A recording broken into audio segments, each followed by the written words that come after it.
In a second-hand set of dimensions, on an astral plane that was never meant to fly, through wavering star mists, see the Grey Tuin. Drifting onwards through space, atop the shell of the world's turtle, are 4 giant elephants, upon whose broad shoulders rests the Discworld. Welcome to Dining Table Discworld. We're reading through the Discworld novels and discussing them at our dining table. Be aware there will be spoilers for the current book and others in the series.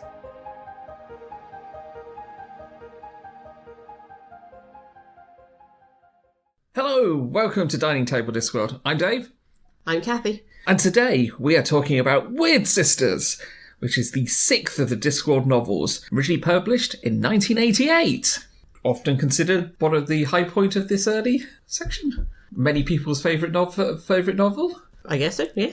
I think I've definitely seen it topping many people's lists of favourite Discworld novels, and the best starting point for if you wish to read the Witches sequence. As we discussed in Equal Rights, which is not that. Yeah. So, Cathy, what is the synopsis? In the rural and mountainous kingdom of Lanka, We'll go with that. Yeah. King Verence has just been killed by his cousin, Duke Felmet, and his ghost is not happy about it. His infant son has been smuggled down to the castle and is handed to 3 witches who were just meeting on the moor and weren't looking for destiny to be thrust upon them. Veteran witches Granny Wethwax and Nanny Og and junior witch Magrat secretly pass the little prince to travelling players, then spend a year squabbling about how to handle the increasingly paranoid and hostile new ruler and his sadistic wife. Responding to the kingdom's displeasure, Granny gets the other 2 to help her interfere with time and help destiny along. Meanwhile, after explaining propaganda, the Duke's long-suffering fool is sent out to find a troupe of actors to help rewrite history and finds 2 prodigies of the theatrical arts in Ankh-Morpork. Witches, a ghost and a storm will converge on Lanka Castle as fates are decided in a show-stopping final act. There we go. Oh, just as a content note, the book depicts sexual harassment and names it as such. There's also references to historic child abuse and self-harm. So, what was your first? So this is one that I read, I think, quite a few times, but I hadn't read it, well, I guess most Discworld I've not read in a while, the early stuff. But yeah, this is one I definitely remember liking and reading a few times when I was a teenager. And yeah, I liked it again. There was bits I'd forgotten. But yeah, no, I still like it. Well, it's a mashup of Hamlet and Macbeth. I was one of those kids who did youth theatre and was very good at English lit, and I generally have a reasonable idea what's happening in Shakespeare plays.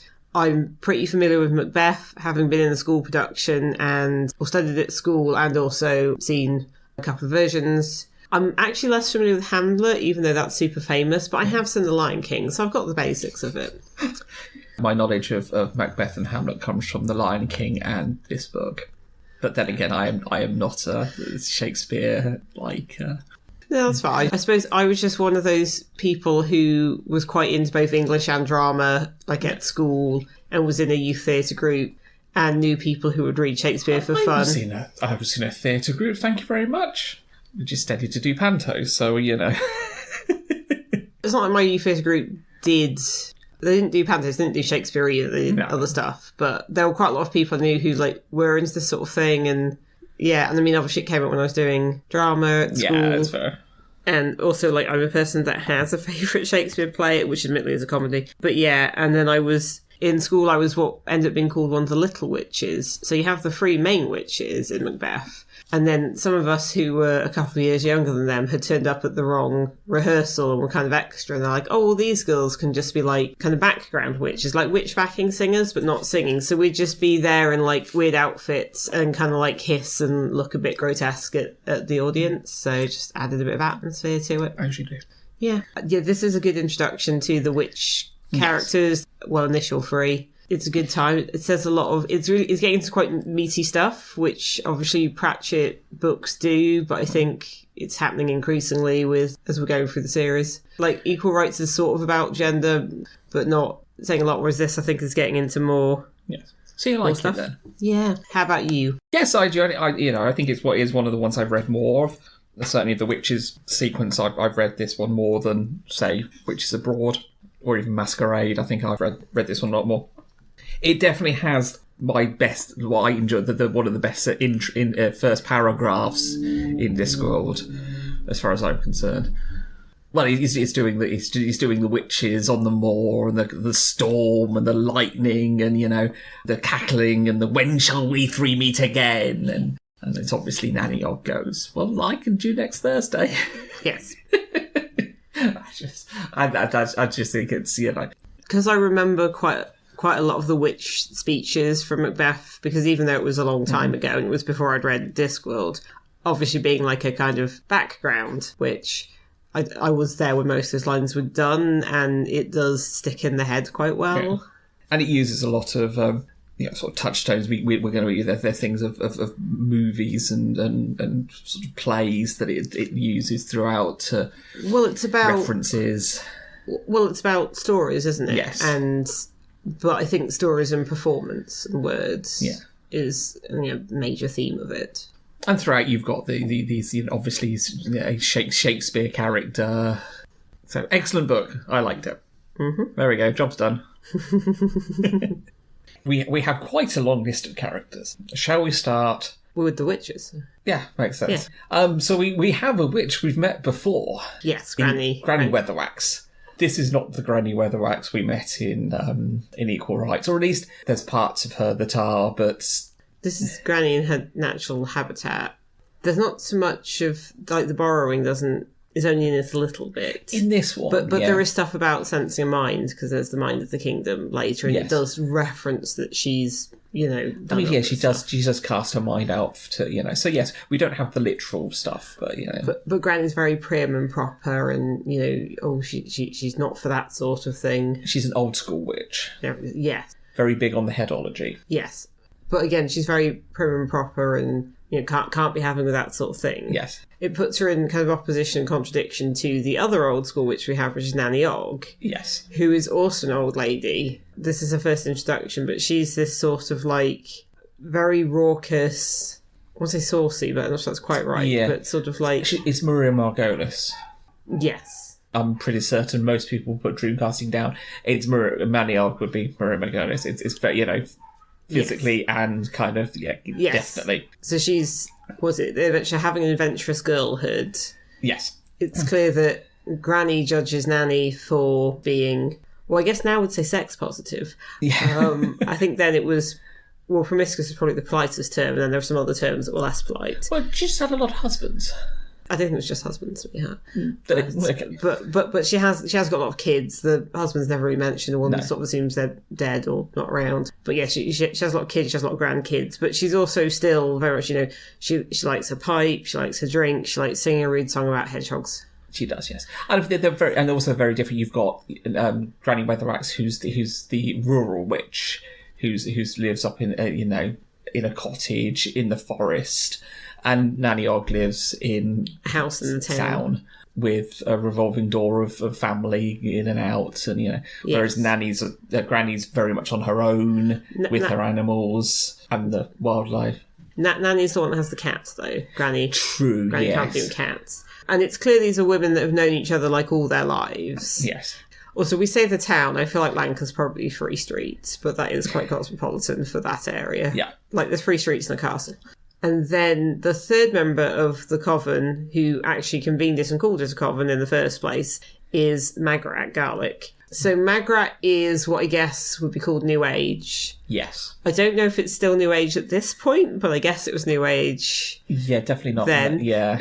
She's got a lot of silver jewellery, and it's a lot of occult symbols. She doesn't have, black and a pointy hat. She seems to be wearing like white or green dresses, and she's, I guess, girly. They don't have the word hippie. I think that's in there.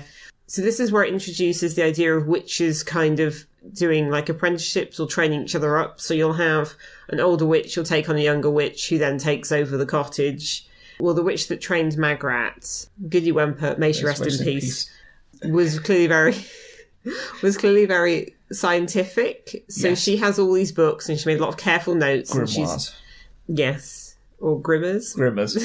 So Magrat's sort of, because New Age is seen as like not terribly scientific, but then obviously Magrat's sort of been trained by somebody who is in that mode. So there's sort of now of her like, she wants peace and harmony. She, at one point, I think she talks about not eating meat and not doing violence. Although at the point she gets angry enough that she does. There's talk about nature and stuff quite a bit. And she's sort of half aware what its analogy is for, but not the full way, whereas I think Nanny knows a bit more, because Magrat's kind of an ingenue a little bit. Yeah. But she's still learning her place, and she wanted to have the other witches around so she could learn from them, but largely it's two old women just squabbling at each other while she makes the tea. She definitely had a view of this coven of witches where they would dance and sing under the moonlight. Again, she just gets to the two old ladies bickering and complaining about the tea.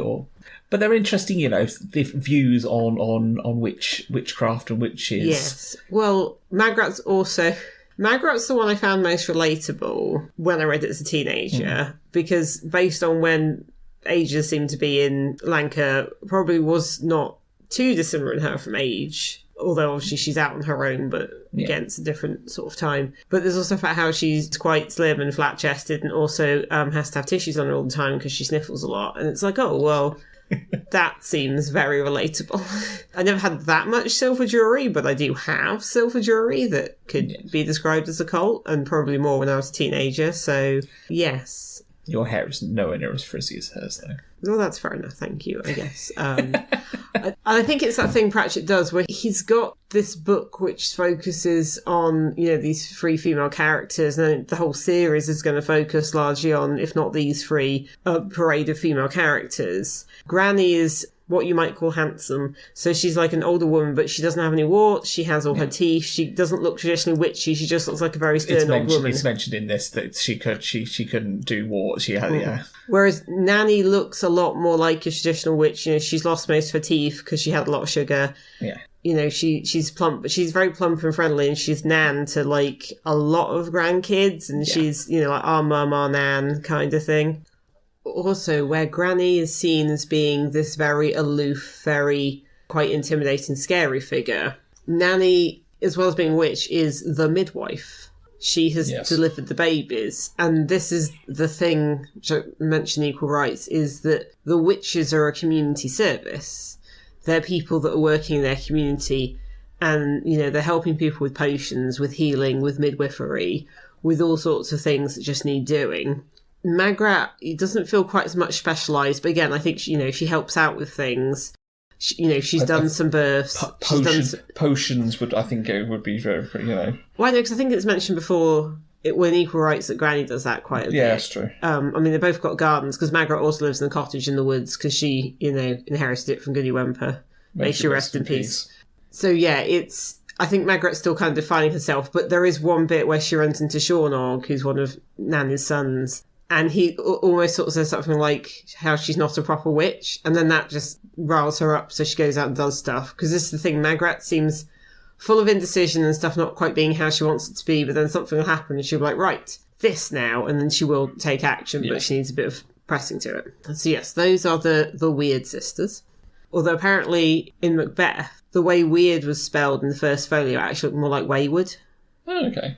But the thought is, it's not weird like weird say, oh, that's strange or unusual. It's weird as spelled there, W-Y-R-D. Yes. Which, again, refers to the Celtic idea of fate or destiny, which also makes sense because obviously destiny is a big thing in the plot of this book. That's kind of the whole deal, really, isn't it? So, well, yes. There is a line that says, there was nothing like a bit of destiny to get the old plot rolling. Very much so. Which I think is probably one of the playwright's lines, but also could just be Sir Terry making a comment about the book. That's fair enough. Well, shall we move on to the ghost in the room? Indeed. The former king of Lancre, King Verence. So we have King Verence, who is unfortunately done in by his cousin, who definitely wasn't there and definitely did not stab him and push him down the stairs. Yeah, definitely. No one saw it happen. No one saw it happen. He was somewhere else. Definitely. He just fell. Yeah. Who, unfortunately for him, discovers that instead of going on to whatever comes next, he is going to be stuck haunting the castle with a load of other ghosts, because it's a very old castle. Yes. And so we do learn about some of the other ghosts. It does kind of feel like the TV show Ghosts. Yes, I thought that, which obviously came much later. But yes, this sort of idea that you've got all these ghosts layering in from different times, hanging about the place, just almost being stuck kind of in the habits they were in life, But also there's stuff like... Well, in this, I think Variance actually has to focus not to fall down through the floor, because he can't leave the property. Yeah. Then I think one of the ghosts who's sort of helpful makes a point about something not making much sense, which just reminds me of how in the TV show Ghosts, they can, like, sit on furniture, but also walk through walls. But yeah, so he's kicking around. I think initially he's just trying to get a witch on board. He's trying to get so he can actually interact with the world a bit. Well, Death sort of explains to him, "Oh, you're going to be a ghost," then kind of leaves. But he does mention that people who can detect him are close relatives and the psychically inclined. And witches are his main thought of who is psychically inclined. So yeah, he's trying to get a witch. Both of those types of people that can see him are important to think about later. Well, that's the thing, because I don't see King Variance as, like...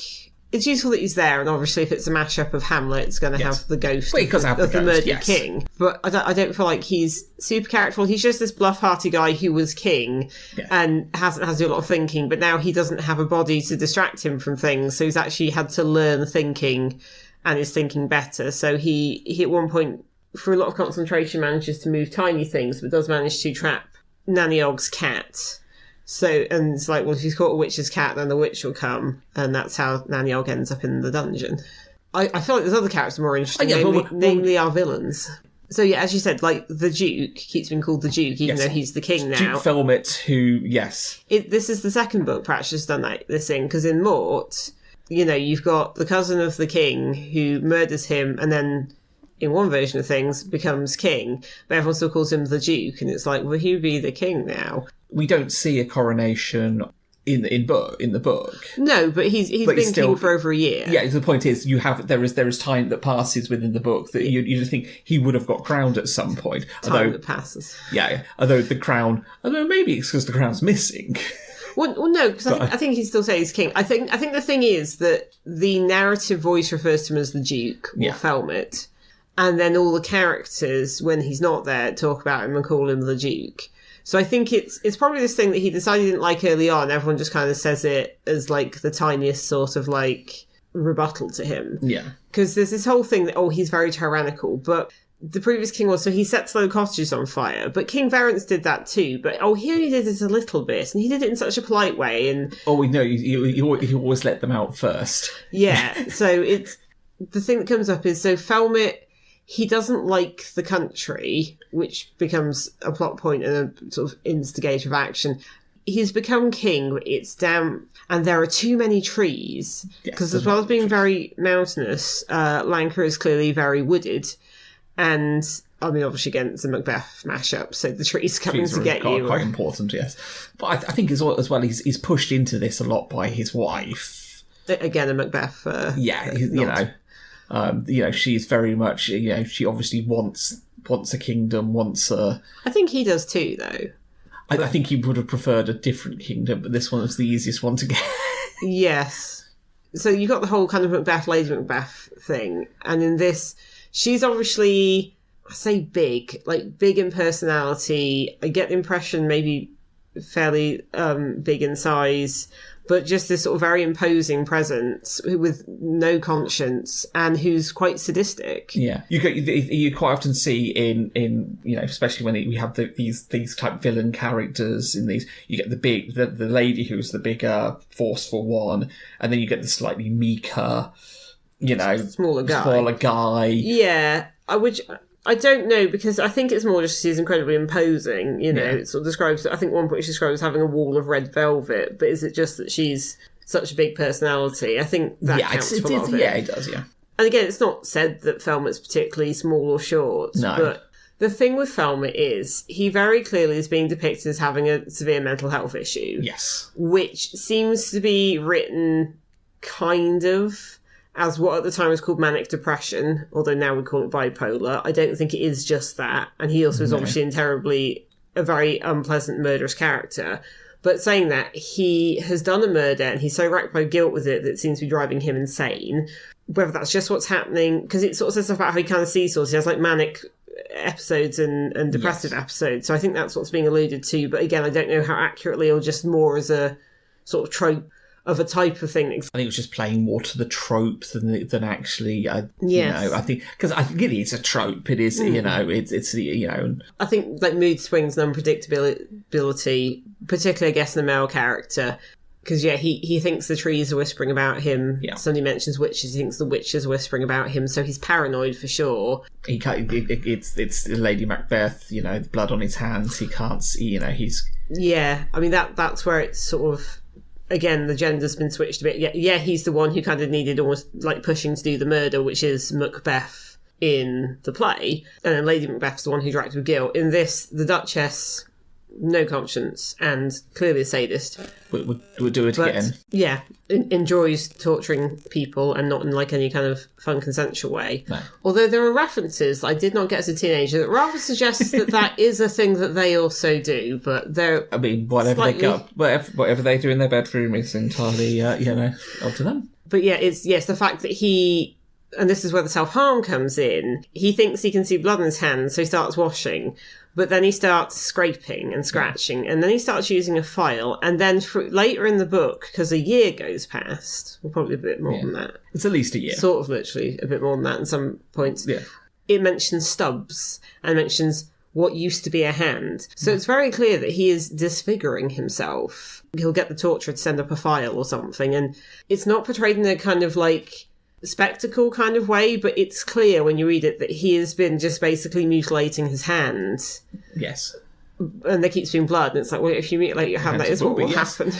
But so that's, like, I kind of needed something like that, but I think I saw it more, and it's like, oh, that's quite unpleasant, which is why I thought I'd mention self-harm, because, like, well, actually, that's quite nasty. And then, there's a bit at the end where he thinks he's died but hasn't, and he almost seems happy about it. Oh, I'm going to be a ghost. And it's like, all the bad stuff's gone away, and he's just... quite excited. I'm free. I'm free of my physical form. I'm free of everything that you know. Yeah, he's clearly torturing himself, and again, like the trees are coming close because he wants to chop down all the trees, and you know, witches are definitely talking about him and doing all they're out to kill him. Yes, and so I think it's that he has these things he focuses on as hyper focus for his, you know, his paranoia, and it's quite unpleasant in some ways, but it's like he's sort of kind of torturing himself for what he's done, or at least, you know, his mental state is obviously incredibly unpleasant for him, but then obviously he takes out on everyone else because he's the ruler, whereas his wife's just this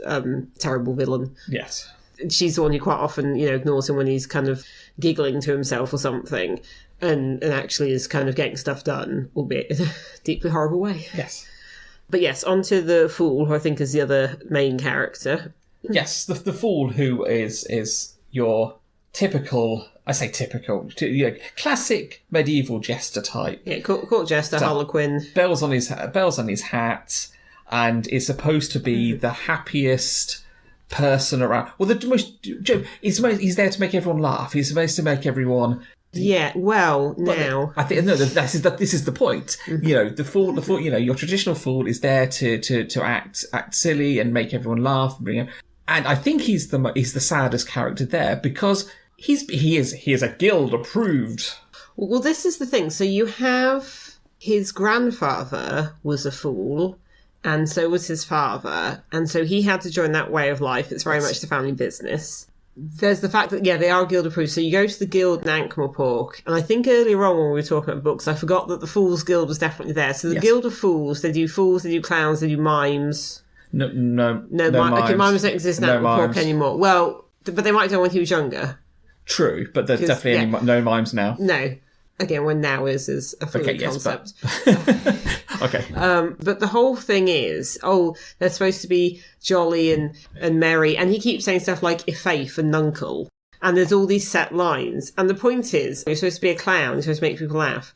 There are set jokes, and and it basically describes an incredibly brutal, and this is where the historic child abuse thing comes in, an incredibly brutal childhood under a tyrannical grandfather who insisted he had to go into the family business, and then a very probably neglectful and also brutal schooling environment in the Guild of Fools, where he says like you could hear the other kids crying, and it's beaten into them. These are the approved jokes. These are the approved things. You must learn to caper. You must learn to juggle. And it's almost like they're using misery and torment to train children to make others laugh. They have approved jokes. You cannot be. And he gets beaten for attempting to tell a joke that is not one of the approved jokes. Yeah, he made up a joke as a kid, as children do, and so that's also incredibly grim. Yeah, and then they talk about it being next door to the Assassin's Guild. Assassin's Guild will come up more next time.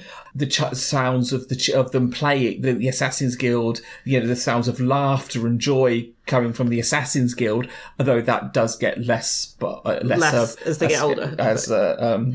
But yes, it's the fact the Assassin's Guild is clearly a happier and merrier place than the Guild of Fools. Yeah, I'm trying to find the... And also the fact that when he goes out places, they learn that some people just have conversations and make each other laugh without any reference to all of the texts and the rules, and it's like it's not allowed, so nothing's allowed to be spontaneous or humorous. And again, I feel like Pratchett is a humorist, like this is obviously making a point there. The thing with the Fool is that he's a very intelligent guy, but very duty-bound. Yes. So he doesn't like being a fool. He doesn't want to be a fool, but that is what he is. And he doesn't like Felmet or the Duchess. But he has sworn to be their fool and serve them. So I assume it's a bit odd, because I think he obviously comes from Lancre, but then he seems to have kind of taken up with Felmet at some point, like that's where he's been employed. It's not that bit's kind of slightly missing from his background. I think he was the previous king's fool. Oh, is he just the fool of whoever's the king? Yes, because remember he was hiding in he was in the corridor, in the hall, in the shadows. So no one was there. No one saw. There couldn't have been anyone there. Yes. No. Okay. I apologise for implying that. Yeah, so he's mostly talking to Felmet, but also the Duchess as well, particularly when Felmet's doing this thing where he goes round and round. So the stuff where, he's trying to say lines he's supposed to, like, hey, nonny, nonny, if faith, nuncle. And Felmet's like, I'm not your nuncle. And then Duchess says something, and he's like, not? And so there's this kind of, like, Shakespearean-esque fooling language that's in there that he's having to do and has been beaten into him and trained. When they actually get him to answer questions straight, rather than trying to do his whole capering act, he's actually very smart. And what he's doing is basically harm reduction. Yes. Because they're a bit like, we'll burn down all the forests. If the trees are bothering you, burn them all down. Burn down the cottages. If anyone's whispering about you, just, destroy people, torture them, execute them. And he's like, no, that will cause more unrest and more problems. And they're like, well, what would you do? And he basically explains propaganda to the Duke and Duchess, and he explains, you're not just chopping down the forests, it's increasing industrial base. Yeah, increasing timber, rural clearing, and he just basically uses all these buzzwords and like basically ways of like, we're doing something bad, we're going to make it sound good. Burning down houses, it's like increased heating. Yeah. The Duke and Duchess, who are just like, the Duke goes round and round on his same few things, but does sometimes get, I guess, lucid enough to listen. But the Duchess, who's always just been a bit like, well, other people are nothing to her. But she's sort of interested in this. Oh, will that increase our power? Will that make it better? And his thought is, he doesn't like saying this, but it's his job to, be the fool, to advise. Traditionally, a fool would kind of speak truth to power. Obviously, that would be incredibly dangerous here. But he's using words and explaining to them how to kind of rewrite history, use words to change people's perceptions, which is obviously incredibly dangerous and damaging, but he's doing it because he knows the alternative is people will be locked up and people will be tortured and people will be murdered. So he's trying, again, it's harm reduction. He's not doing a good thing, but he's trying to do a less bad thing. In some ways showing how words have power, much how Granny Weatherwax uses words. I don't know, I feel like Granny... Well, Granny, I think they're different. Granny isn't so much with words, but more, I think... It's not just words, it's also, I guess, her presence and... But there are similarities, sort of and at the start where the, they have the baby and the guards are there, and how she sort of, instead of, rather than using magic to, this chief guard who is threatening them all, he's, what are you going to do, strike me down with lightning? It's like, no, all she did was talk. And one of the other guards, who was a Lanka, did for the chief guard, knowing it's like, well, I don't want to get on the bad side of the witches. It's using... Well, yeah, it's knowing who your audience is and knowing how to say things. Yeah. And so that's where the idea of the play comes along, because the Duchess is a bit like, we don't want people talking about staircases, even though obviously that's the main thing the Duke ever talks about, entirely unprompted. And the Duke's the more that most of the liability here. Well, absolutely. And they want the witches to be bad, so the Duke and Duchess know that the witches were given the baby and then the baby disappeared, as did the crown. And they kind of have left that because they've realised the witches are popular enough and have enough sway that they can't just... Yeah, they try and tax them. And that's it. They try and get to pay taxes, it doesn't really work. Because all the Lanka people still have an inherent respect for witches because they're part of their communities and they're, they're not always liked, but they're a helpful part and vital part of the community, really. So in order to turn people against them, you've got to do something else. So that's why the Fool is sent off to go to Ankh-Morpork and find some people who can do plays, because he kind of explains the concept of theatre to them. And it's like, well, no, I think Duchess says, well, how can we change things that already happened? It's like, well, you just have to change what the story was. And so he's sent out to find people who can do a play that goes on about the great king who saved the country from the terrible king before and the evil witches. Yeah.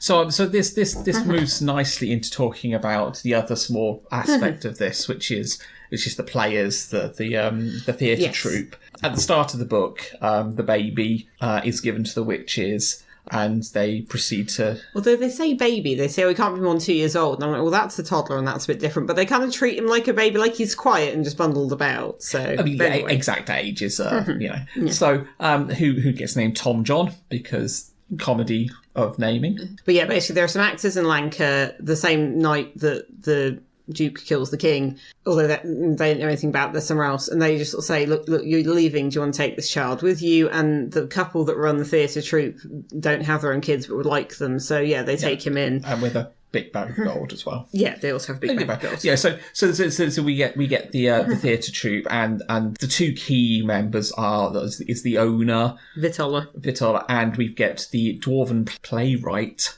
Hwel. It looks real Welsh, but yes. I don't know. We'll go with that.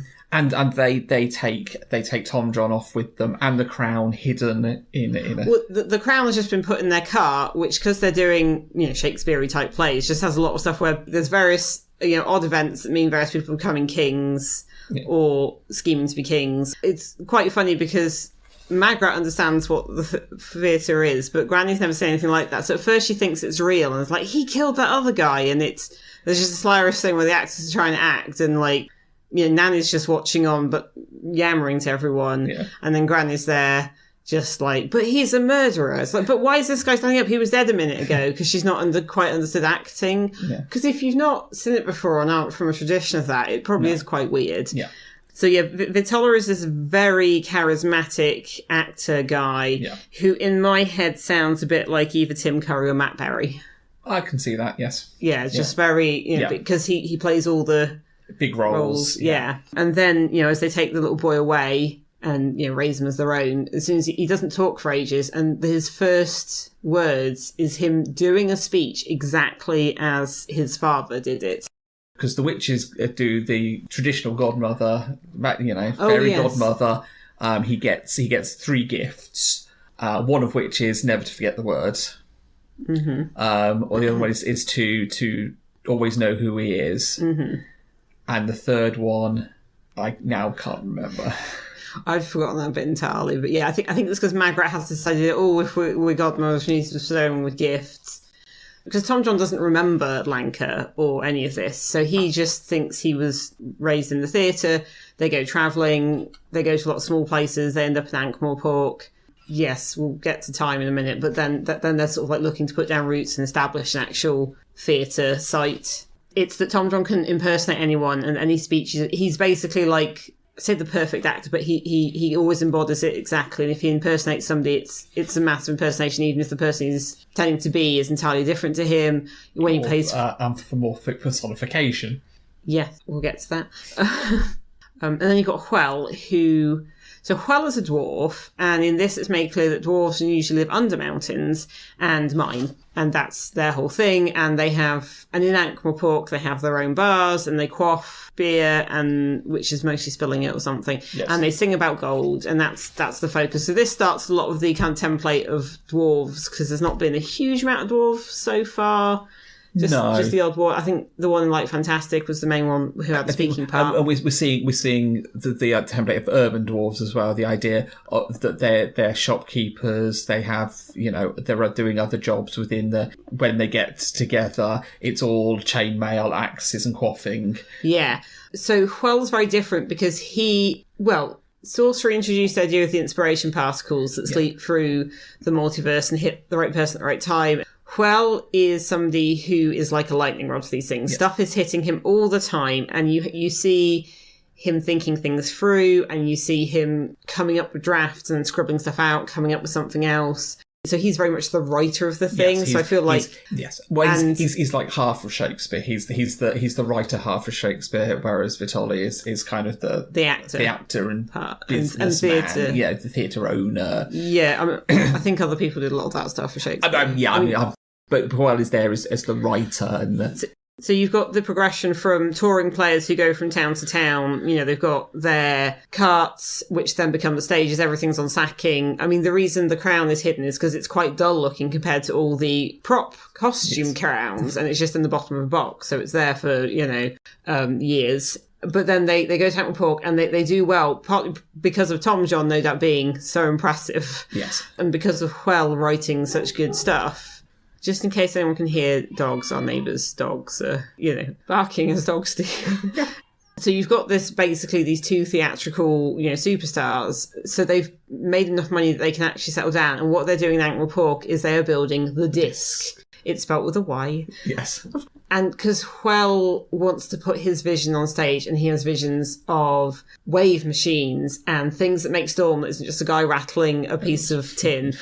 Theatrical effects and stagecraft and trapdoors and entrances and like gods that can come down from the heaven and demons that can come up through trapdoors. Because he's seeing I think his inspiration is just so much. He's seeing so much of what we know as what he's seeing. And Pratchett does this to just put in tons of references. Is basically a lot of theatrical stuff, musical stuff, silent film, and also like early film comedies. Yes. So what there are that I identified were references to Charlie Chaplin, Laurel and Hardy, what I think is the Marx Brothers, although I don't know their work very well. No, I think you're right. You just remember Groucho, really. Yeah. There's one bit where he's writing something that's clearly a panto whilst also being Richard III. Yep. That was not a combination. I think Pratchett's just like, just mash this together, because the point is he's being hit by inspiration particles. Yeah, he's just putting stuff together. And again, the idea of somebody who's scribbling stuff down, who's constantly thinking, who's constantly working on stuff. If you look at how productive Pratchett is as a novelist, yes, you've got all this stuff coming. Can I get it in? Where can I put this? Or I've got an idea for this. Can I put that in? Can I put that in? Yeah. So yeah, I think that's probably quite true to the author.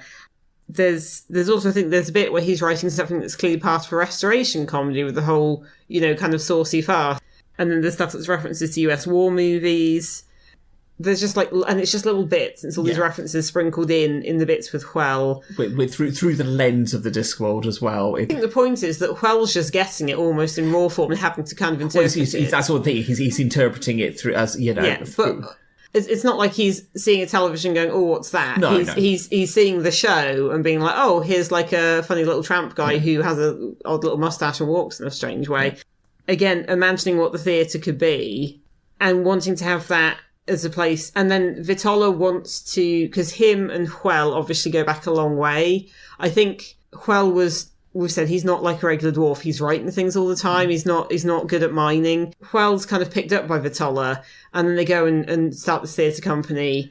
And so they've obviously got this deep friendship to the point where Vitola can use a word that would normally be incredibly offensive for a human to say to a dwarf, but kind of in a, we go back a long way, so I'm kind of calling this as a term of endearment, even though it's actually probably slur. And then Tom John can't do that. But then later, as they go through more stuff, he kind of earns that right with Whell. Because, again, you've got to think that Whell's kind of is, he's in a largely human space. though he is a dwarf. But he's not like most dwarfs because, he's got a different focus to a lot of them. So culturally, I guess he's quite different from where he comes from, and he's had to forge his own path. And Vitola is seeing how Tom John is. He wants to make the space for them both.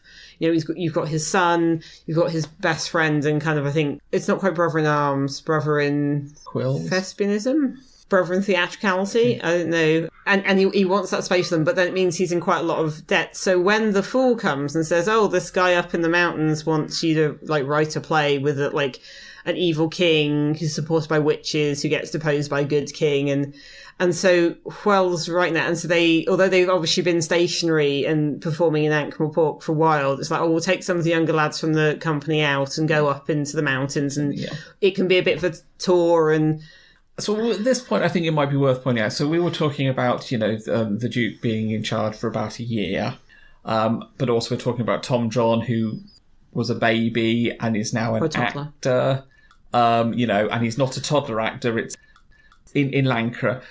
Granny gets... The Duke crosses the line. Nanny goes into the castle to find Grebo, who's been trapped by the ghost of the previous king because he wanted the witch to talk to. But then what happens is she's just walking down the corridor to find her cat. And then the Duke turns around the corridor, full of paranoia and the idea that the trees and the witch out to get him, sees a witch near his bedroom and is like, they've come for me. And so Nanny gets put in the dungeon. And the idea is you're not allowed to lock a witch up. Yes. And her son is one of the guards, so he runs out to find Granny. He finds Magrat first. The concern is that the Og family would if all the Og family rose up, it would be a bit of a problem for Lancre. Yes.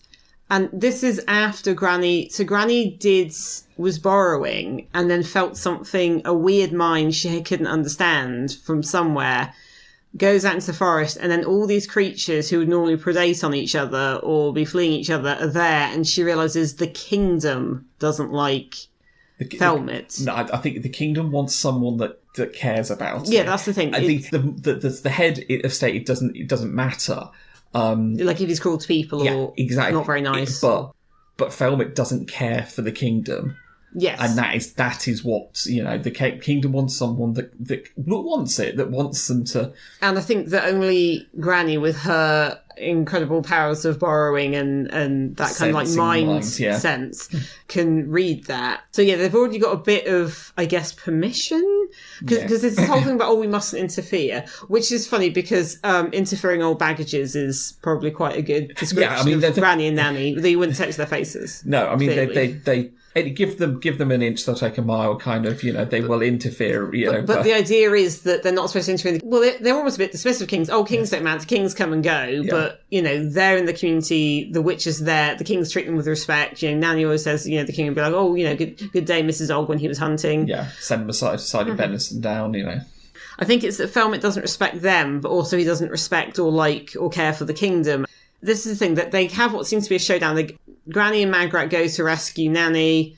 Nanny takes one of the stones to the castle so she can talk to the king later, but it seems almost like Granny has him. But then Thelmet, who obviously was quite a smart guy and devious and scheming, but had smarts to him, although obviously his increasingly bad mental state gets rid of it. But Thelmet actually says to Granny, says that if Granny disposes of him, it's like that whoever she replaced him with would have to be a fool indeed. They would. Which... Yes, because the idea is that they wouldn't be king. They'd just be somebody who's propped up by witches and everyone would know that. It's also foreshadowing. Yes. So what happens is when Thelmet really crosses the line with that, there's talk of Black Alice. Yes. Who's the witch who started Gingerbread Cottage craze. Yes. But also she sent a castle to sleep for 100 years. But she didn't really. She just moved 100 years into the future and then thorns will grow around it. So what they decide, they've had a year of Thelmet, and he even says, "Fine, bring the baby back." Yeah. So he says it'll be years, and by that time he'll be entrenched. He'll be unstoppable. Yeah. So we don't have time, but because they're still thinking destiny. The kid's got a destiny to him. The crown. The crown kind of if you wear it, it's got this power to it. It's kind of like the Aunt Chancellor's hat, a little bit, without the stupidly powerful magic. Well, the king's not magic, are they? That's the whole point. But the whole point is magic isn't supposed to rule. That's the other thing. Yes. Magic isn't supposed to be used to rule. Yeah, but in this situation, it's just the crown. Is more than just a symbol. It has a weight of. So what Granny does, she almost has to be sort of half talked around to it, because there's an idea of, like, you don't want to start cackling. You don't want to be like Black Alice, because she went bad in the end. And locked in her own oven. Yes. So what they do is, with Nanny and Magrat's help, although largely I think as batteries, they take their broomsticks. Yeah, they're purely there as batteries. They take their broomsticks and they move the entire country of Lanka 15 years into the future, and they do it in one night. Yeah. Well, they have to. Well, one night and a bit. I believe that the spell has to be done before the first cockerel crows in the door. And so what? Yeah, which is great, because obviously Nanny has every faith in it's going to happen, but she obviously thought, well, let's just have a backup, and got the 30 or so grandchildren that she's got into Og clan to go around and basically basically muffle every single cockerel that was about to. It's in Lanka, yeah. The idea you can hear to the end of this, when they're flying to the end, and you just hear this kind of like. Yes, they're trying to crow and they're being stopped, and then Granny half knows this is happening but won't admit to it, and Nanny won't admit to it because Nanny's helping her and Granny doesn't want to admit she needs help, whilst also having to maintain a certain amount of modesty that she couldn't really, even though she knows she could, because this is the thing, for all the headology and stuff, Granny is an incredibly powerful witch. Yes. And Nanny is nowhere near as powerful witch-wise, but is very practical and has a lot more people on her side. Which is why they make a good team. Until they don't, because there is a bit in the book where everyone has a big row and the squadron falls out. But anyway, so this is why we get moving 15 years in the future. So there's a bit of it talked about in the book about practicalities of an area of the country disappearing. Well, a whole country. Yes. It's a small country. Small country. And very rural. I think it'd have to be very, very, very rural. It is very rural. There are bits where they start getting, the citizens of Lanka start getting very confused about what's happened or not happened. And so yes, so this is why we get the triumphant return of Tom John as the head of a group of players. One thing I want to mention before we go on to that is the romance. Yes, yeah. So in amongst this, Magrat ends up meeting the Fool in a meadow, and it's clear they both like each other, but they're also incredibly inexperienced and both kind of have their own things to focus on with their work. And then Magrat's not sure what to do, and the Fool's obviously interested, and she's playing hard to get and doing the, I'm washing my hair thing. There's allusions to the Fool's bad backstory at various points, and then he actually tells Magrat all of it. So that's happening. But there's a bit where Magrat keeps thinking of him as a silly little man, and then Nanny, this is the kind of thing Granny wouldn't know about, because Granny is not interested in that sort of thing at all, whereas Nanny, as we said, adventurous girlhood and several husbands, says to Magrat, don't look at him as a woman, look at him as a witch. Yeah. Because the point of, against that magic user thing of being able to see what's really there, and Magrat sees the Fool isn't a funny little man. He is a regular-sized man who is making himself small. He is always capering and moving about because that's what he's trained to do. His whole thing is to kind of be not too noticeable. He tinkles slightly because of the bells, but he's supposed to be a figure of fun. He's supposed to be non-threatening and silly and a bit nonsense. And actually, he's a very serious, thoughtful individual, but that's not what he's supposed to be. So his whole life is a performance. This is the thing, because Tom John's there as literally an incredible actor and mimic and impersonator who can, say a speech somebody else has written and stir people. The Fool is somebody who is making himself, his whole existence, something silly and small and disguised as sort of nonsense. Yeah. And so it's this idea that they're both doing, if you look at two together, they're doing this performance. Yes. Speaking of looking two of them together, obviously the Fool goes to Ankh-Morpork. He says, we've got money, come up to the mountains, do a play. Yeah. They go off, and Tom John arrives I think with the we players. have a certain amount of destiny that means that they meet up. Yes. I think, while destiny isn't as working quite how I think the witches are expecting it to. Well, that's the thing, because while Well's getting all these dreams of all sorts of things, Tom John is getting dreams of these weird distorted faces who keep commenting on what he's doing. unbeknownst to him, it's the three witches who, rather than using a crystal ball, have was it a glass sphere from a fishing lure? Yeah, fishing lure that Nanny has in her. This is the thing. All of Nanny's magic is very practical. It's a bit like, well, I don't, I'm going to use a wash tub, and I'm going to use washing implements and things. And we're going to use stuff that's around the house for magic. And Margaret's there a bit like it probably should be like more mystical. And it's like, we're just going to use what's here, But the witches have still got the capital D destiny in the heads. He's going to come back with the crown and with an army and fight the Duke. And he just seems to be players and like, oh, but they must be pretending. Oh, the crown's hidden in there. They must be. The wagons are full of weapons and they're going to jump out. And it's like, well, they might jump out, but most likely in makeup. Declaim something. Yes, yeah. There will be a soliloquy. Yeah. So we have the big dramatic play at the end. The witches are there waiting any moment for Tom John to stand up and stab declare the Duke and take back his rightful crown. Whereas instead what they're watching is a play which is basically Tom John's playing the evil king, character assassinating them, and the old King Verence, who isn't very happy as a ghost. This thing, Tom John goes to his castle and he can immediately hear this like weird whispering all the time. It's all a bit weird for him. This sort of stage of theatre is one where it's all male. Yeah. So you have these actors who are playing the witches, and it's all going a bit wrong. And it's like, well, they're going, this is the big thing. They've been paid all this money. It's going to pay for the disc theatre back in Ankh-Morpork to do this. And he can tell it's going a bit wrong. And everyone seems to be a bit wigged out. And, the storm. So, the storm.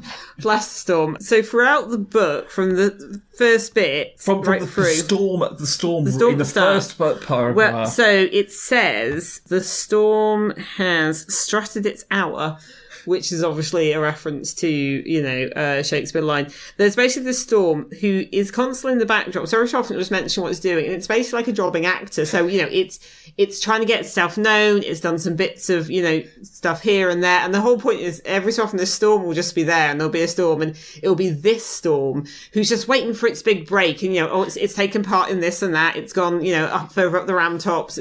So the whole point is like this jobbing actor. And then you get to this thing and suddenly somebody says something about the storm, and then the storm comes down, breaks the tower, and the guy who's supposed to be wibbling a bit of card, a bit of metal is like, what? Because the storm is like in its moment. So it's just this kind of weird background of like, so it's called pathetic fallacy when obviously the backdrop in a work of fiction mimics what's happening. But here, perhaps it's actually given it personality. It is a jobbing actor, but as a storm. And then at the end, it sort of says, it gets its chance. Like, it was going to take them by, Tempest. So it's just, again, the illusions in this and, there's a lot and it's fun. But then you have this thing where you've got the whole idea where you have a play and it's going wrong and the witches are there. And what happens is Granny can see it's a magic, but it's not magic. It's like Hedolju, because as people are watching the play, which Whell had trouble with because it didn't quite seem right, but, he's writing what he was sort of told to write. And they've got all these witches, and there's lots of lines from Shakespeare, and there's a bit about ditch delivered by a drab.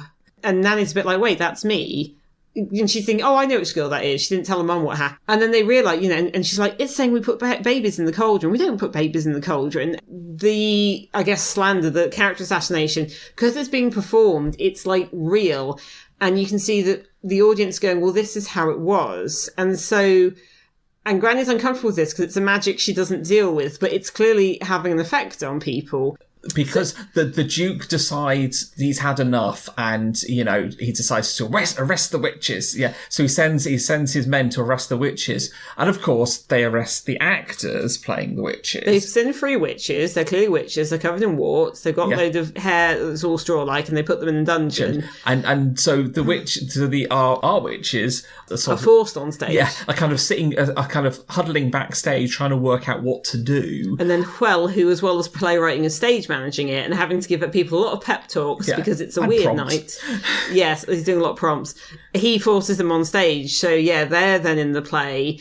The other thing you have is also one character in the play is deaf. Yes. And there's a lad who's, been practicing his lines. I am deaf against whom no holds are barred nor locks contain or something like that. And he's trying to remember his lines. And then Death shows up, and it's interesting because Death again, he's sort of trying to understand humans. He has the things like, Death was intrigued. They thought they wanted to be taken out of themselves, and every art humans dreamt up took them further in. And this great idea of, like, is it escapism? It's like, well, on one level, but on the other hand, you're going further into what it is to be human, which I think is a very Pratchett thing. It's such a great wider point. But yes, at one point, Death sees somebody who's supposed to be playing him going back and forth, not remembering the lines. And then what happens to him? I can't remember. I think for some reason he's not able to. I mean, he's fine. I think he just faints because he sees He sees the Grim Reaper. Yeah. Despite not being magic, but I guess being in that frame of mind. Yeah. And so then Death goes on stage. Oh, he'll he has this big moment, and then he gets stage fright. But it says, for someone who was not noticed to have every pair of eyes on him, that's... because at that point they do see the Grim Reaper, because this is the point when the Grim Reaper's in the stage. It's quite fun. It's just like, he goes, because he's prompting the guy in the back because he was messing up his lines, and he's going, oh, this is... And then when he goes on, he makes the same mess up that the guy at the back. Yeah. The play all goes wrong. There's a prop dagger. And what happens? Well, more importantly, not the play. The witches. So I think Crowning Robots gets fed up and basically goes, "Let the truth be known." And so the reason that there has been so many problems with the play is because it's the wrong way around. The players are all hearing whispers of what the true line should be. What really happened, because King Varence is not so much Varence whisper. I think it's just that the stones remember all the ghosts remember all the ghost stories.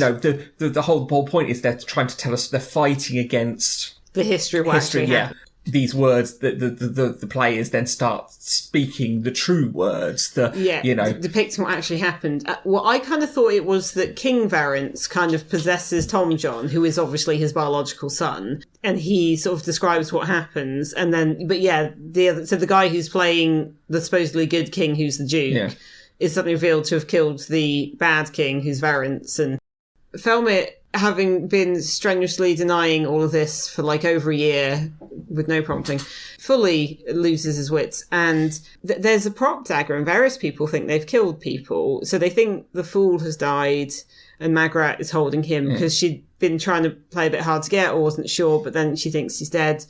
And so she's holding him.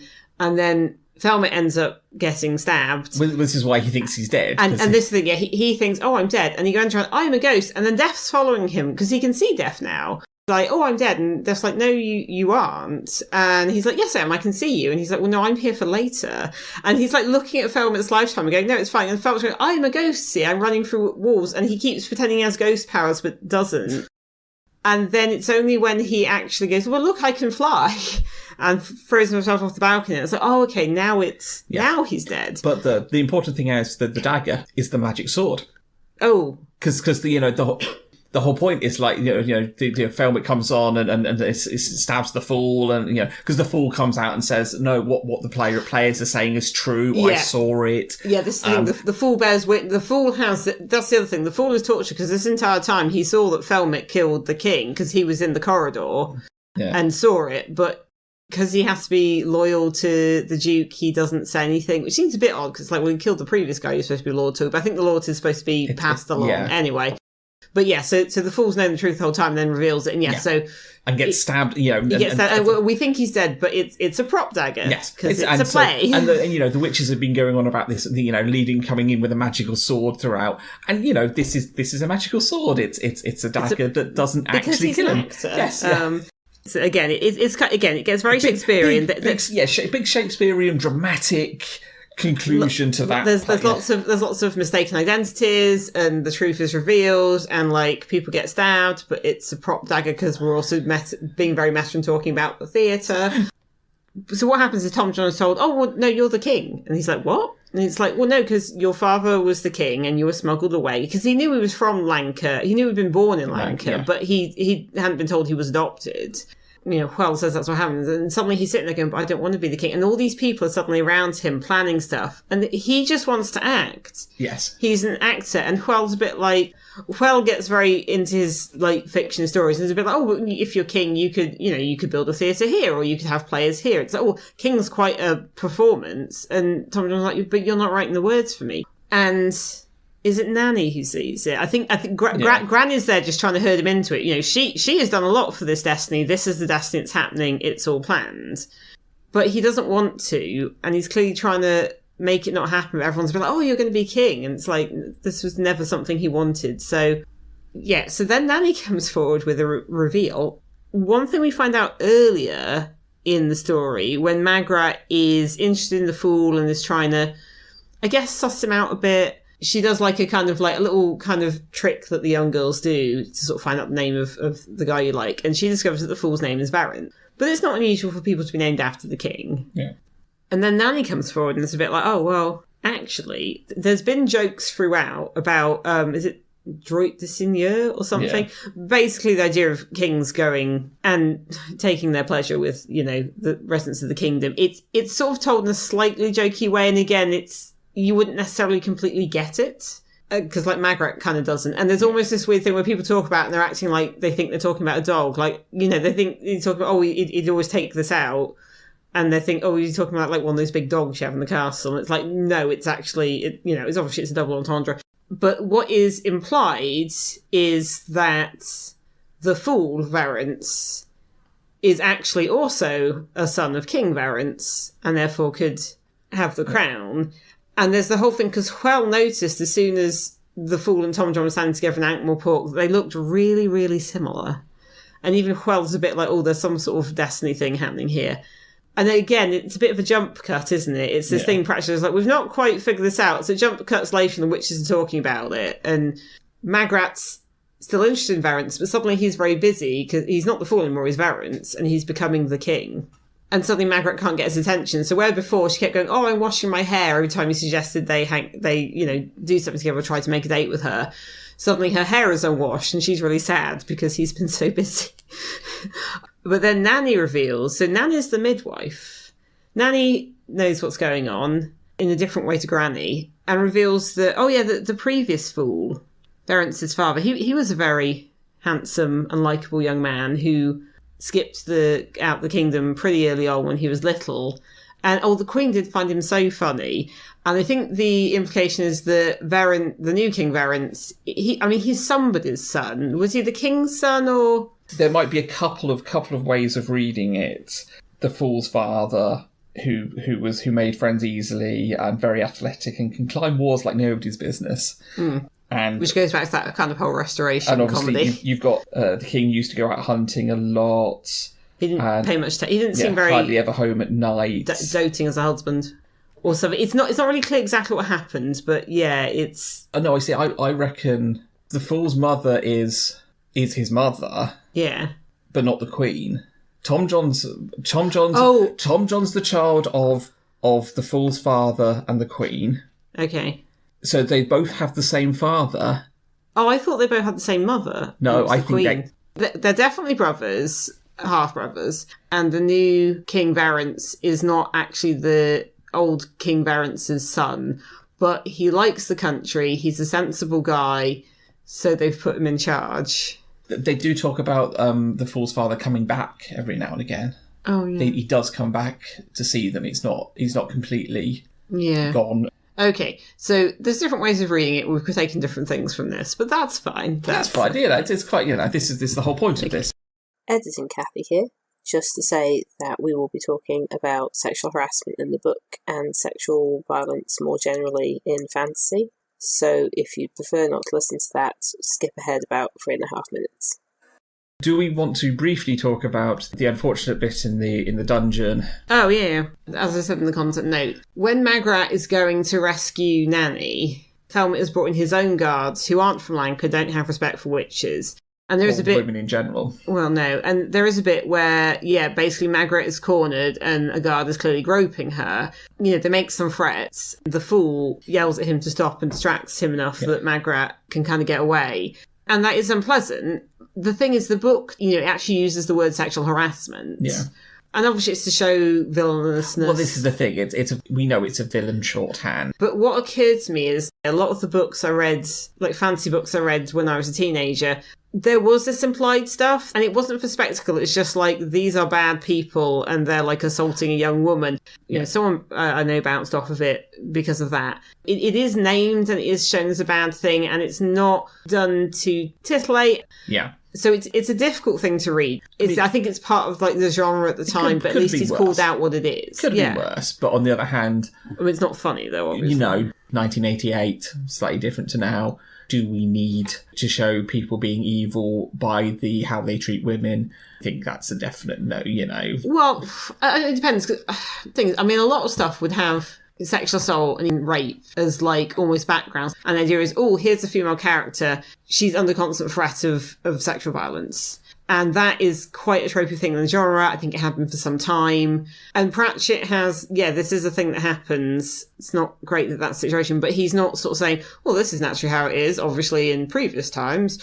So it's not, I guess, a psychological part of the book, but it is named as like, this sexual harassment is bad, this is a villain. Yeah. Not like, well, of course a woman out on her own is going to be in danger, for these are dark barbaric times. Of course. As if, somehow that didn't happen. Oh, now. And could also be argued we live in dark barbaric times. True. I can't remember of any other instances where, even in future books. No, but when it was mentioned, I was like, I can see which bit of the book that was in. So I kind of almost was primed to notice it. And again, I think I'd noticed that kind of thing more now. Yeah. I don't think it's so much of a thing in the other books. If one is worried about that sort of thing, the Tiffany Aching books don't have it because they're specifically YA. Yes. So yeah, I think there are times when there's, suggestion. There are some quite nasty people in some of the other books, particularly, some like the Guards books where they're dealing with particularly nasty criminals. But I guess we'll see as we read through. Yes, it'll be interesting to... It's not something where rape and sexual assault is used as wallpaper, which does happen in various fantasy series, including ones written since this, and also... the grimdark. Well, not even that. Like, you look at Game of Thrones... Yes, true. It's kind of a thing in fantasy, so I think having it in didn't feel unusual to me as somebody who'd read quite a bit of fantasy, but was probably a little bit immature. Perhaps it calls what is it? Sexual harassment. There's no going around it or just kind of treating it like, well, this is a natural consequence of being a woman in such a world. In fact, what we see in this is mostly that the women in this are incredibly powerful individuals. I would not mess with any of those three. Or indeed, the other female characters in it. I mean, the Duchess is a monster. True. Would not mess with her. But she's an either. Incredibly powerful monster. Yes. It takes a kingdom to take her out. True, yes. She does get her comeuppance by the kingdom. I just wanted to mention a few absolute killer lines. Only in our dreams are we free. The rest of the time we need wages. Fair. And then, genuine anger was one of the world's great creative forces, but you had to learn how to control it. And I feel like, yes, Granny's thinking that, but good lord, is that not Sir Terry? Yes. Oh, the other thing I was going to mention is this is the first time that Leonard of Quirm is mentioned. Oh, yes, Leonard of Quirm. Because he invented the wave machine for the disc theatre. Yes. Leonard of Quirm will be coming back later. He is a daft old chap from the Street of Cunning Artificers who does this as a hobby, but is mostly a painter. Yeah. Final thoughts. I mean, I think it's fair to say we both thoroughly enjoyed it. It's one of the definite great starting points for the whole series as a whole. Certainly for the witches. If you enjoy the witches, this is where you're starting. I think it does a good job of introducing the world and to bits of it. You get to see a bit of Ankh-Morpork, but it's mostly Lanka. But you get a feel for his style. I think he sticks the ending, which, of some of the previous books have been a little... It does do that jump a bit where everyone's talking about what just happened, but it feels less bad than in more. It's, you knew what was going to happen. And you can see the kind of through line of it, even if the exact mechanisms... I don't think you necessarily needed to see those conversations. No. I think it's perfectly fair. Yeah, I think this is definitely one we recommend. I mean, let's be fair, I don't think we haven't recommended one yet. I think we didn't recommend Equal Rights. I mean, some of them have been less recommended than others. That's it. So next time we will be moving on to Pyramids. Thank you for listening. And we will see you in the future. Thank you for listening to Dining Table Discworld. You can find us on Facebook at www.facebook.com/. facebook.com/Dining Table Discworld. You can also find us on BlueSky at dtdiscworld. All our other contact information and credits for our music can be found in our show notes. Thank you for listening again, and we'll see you in our next episode.